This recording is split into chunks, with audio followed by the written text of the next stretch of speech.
The all-new WMEG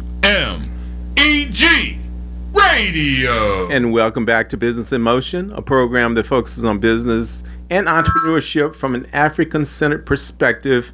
I'm your host, RGL Biz Coach, and you are now tuned into the second segment of Business in Motion today on June 23rd. Wait a minute, am I right? No, I'm way off. June 27th. 2023. Now I got that part right. Okay, but anyway, you're tuned in. I just want to just kind of mention that last speech that you heard with our brother Cornel West. And with all jokes aside, I think that you have to agree that he was really hitting on some serious points. What he's speaking about is sort of a utopia world. Can that be accomplished? I don't know. Is it worth trying to, bring something like that and to make it manifest? Yes, absolutely yes. It's worth doing so. So you can conclude, whatever you'd like. Some people absolutely are going to say that this is just going to screw up the Democratic Party, that it's going to take away votes from Biden, and it's going to be automatically giving it to the Republican Party, who I still believe today it's going to be Donald Trump. It's going to be running on that side. I can just feel it in my bones that man is going to be there. He seems to be like Teflon. He could just, anything that they throw at him doesn't stick. So you don't think he's going to be in prison? No, I don't think he'll be in prison. I don't think he'll be in prison. We can all wait and see, but I don't think so. I think he's going to be the number one. Matter of fact, let me put it like this. If the Democrats don't put something together, a really serious program, I say that he's going to be the next president. And by no means am I saying I want him to be in there. I'm just saying this is what I see. Because I think right now, according to the polls, he's the front runner. If you're looking at the Republicans, if you're looking at the Democrats, I think he has more support right now than anybody. That's where America is. That's what we have. That's the nation that you live in. That's what you've got. So anyway, let's move on. As I mentioned to you in my opening statements, today you're going to be introduced to something that can bring solutions, something that can attempt to resolve some of the issues that Black people experience. And I can tell you what I think. One of the major problems that we have as a people is that we lack solidarity. Again, we have everything. I look at it and say, here's a people that, are envied by so many others in the world, but yet aspects of us, we can't seem to get it together. And I think that just the polarization of all of the people, it doesn't matter if it could be based on classism, it could be based on a lot of different things. It's like the Willie Lynch syndrome. It's like Willie Lynch, whether or not that guy was for real or if he wasn't, what he stated, and the Willie Lynch syndrome is definitely real. There is a definite polarization of our people, and what you've heard me say from my first show on WMEG till today is we've got everything that we basically need to overcome to be a very respected people and to basically control this planet. And what I am also saying is the planet needs what we've got to offer, but it's just not there. One of the biggest problems is we can't get along with that one over there. And it seems like we can have 95%, 97% of things in common. I'm speaking of all the Black people on the planet. Or if you don't like the word Black or richly melanated people, the melanated people of the planet, you can have 95, 97% in common. You can see everything. You look alike, all these different things. Your foods are just so many things. The way that you are built, physically, your physiqueness and everything. But it seems like so many, not all, but so many of you are so eager to look at that 3% or the 5% where there's a difference. And that's where the attention goes. It goes right to that 3 and 5% for some reason, and I cannot figure that one out. I have a lot of good friends. When I moved into this area, most of my friends were actually from the African continent, and I gelled with them very, very well. It didn't seem to be any problems or barriers, for me, because I was open. I didn't have, as a matter of fact, I was happy to run into them because I was always interested in making a trip over to the continent and could never got to do it. And so now the continent was there. It was over in Northern Virginia. And this is where I got to meet and befriended a lot of the people. And then later I had a marketing consultant, and he happened to be from Ethiopia. And I recall being with him and a number of his friends, and we were just having a discussion. And they said to me, they said, well, look, because I was questioning as to why they seemed to get along much better with white America versus black America. And they said, well, one thing, they said, we've been here for this period of time. And, they said that the black community has never embraced us, never just got us and said, we welcome you guys from being here and we want to work with you, whatever. And I was sitting, I thought about that, and I came back, I was being a little sarcastic. And when I said to him, I said, well, look, I said, it's probably a cultural thing. I said, what my father taught me was when you enter a room, you speak. See, that was my comeback. But again, I said that just being sarcastic, I didn't want to. I felt kind of, I don't know, kind of put down a little bit, like, why? Because I'm black American. It's like saying to me, well, look, you guys never welcomed us in. Well, anyway, fast forward.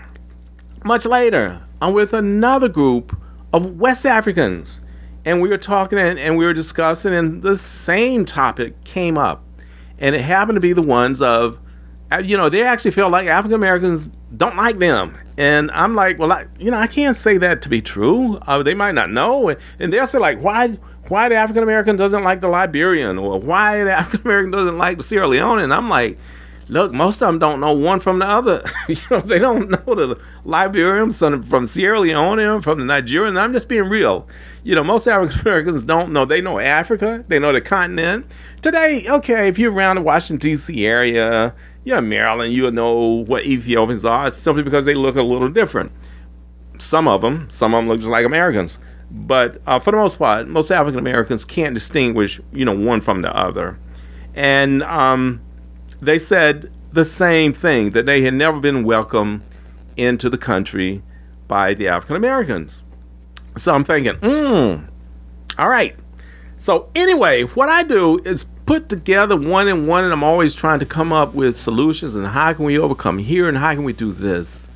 I still say that if we can come together as a people, mainly the people here who are African Americans who call themselves that, or black or whatever, but again, if you're a richly melanated person living in the United States of America, I'm talking to you. And if you one who's from the African continent, I'm talking to you. Okay?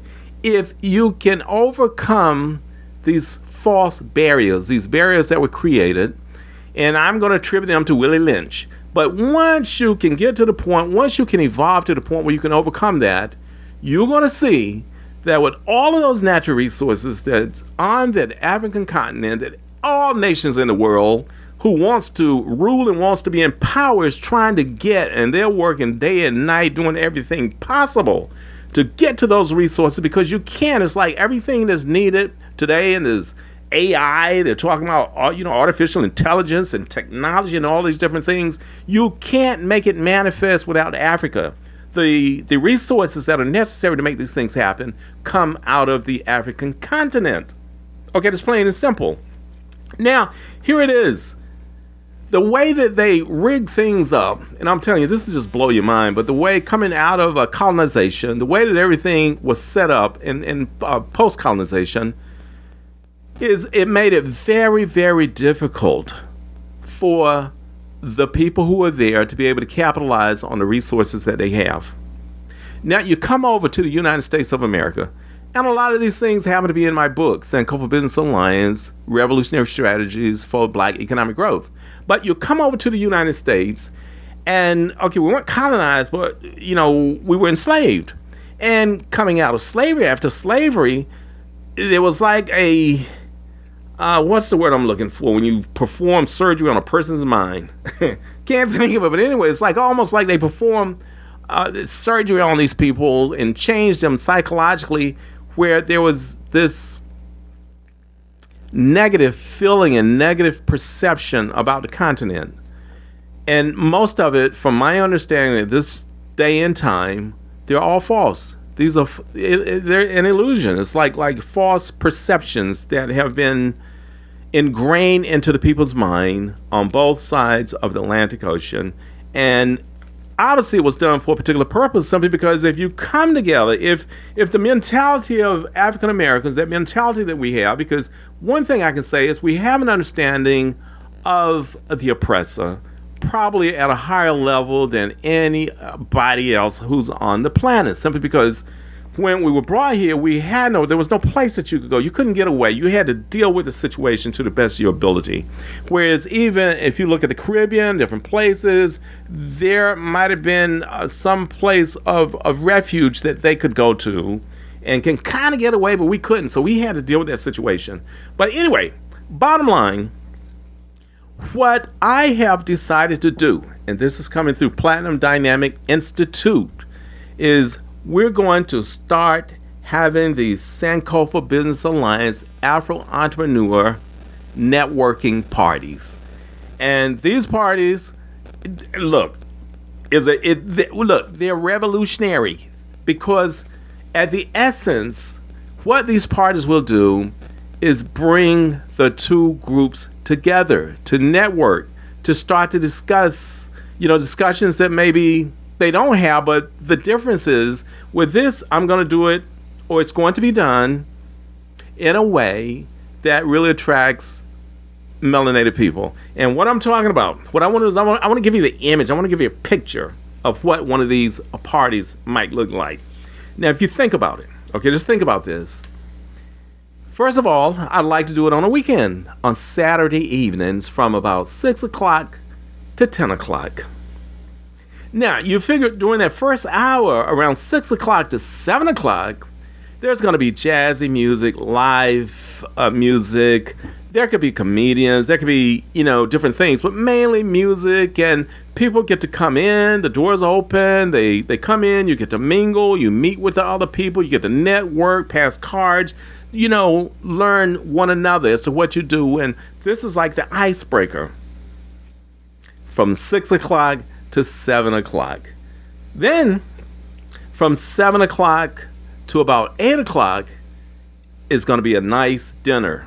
Dinner will be served, and during dinner there can be entrepreneurs, because for the most part, the people who I'm talking about, the people who these parties are going to be promoted to, are going to be other entrepreneurs, entrepreneurial-minded people, and that's going to be the ones there. And why entrepreneurial-minded people is because they're the ones who are the movers and the shakers. They have to be the catalysts in a market system. And again, whether or not you're in the United States or if you happen to be in Africa, we're talking about free enterprise. You have to have that market system in order to do that, a market economy. And so entrepreneurs being right in the middle, they are the ones that make things happen. So that's why the parties are going to be promoted to those and to get them out. And again, in numbers, I'm talking anywhere from maybe 100 to 200 people that would show up at a party. All right. So again, from 6 o'clock, 7 o'clock, meet, greet, pass cards out, collect cards, listen to nice jazz music or something laid back, listen to the comedian, and just get in the right mood. You're going to feel good. 7 to 8, we're talking about having dinner.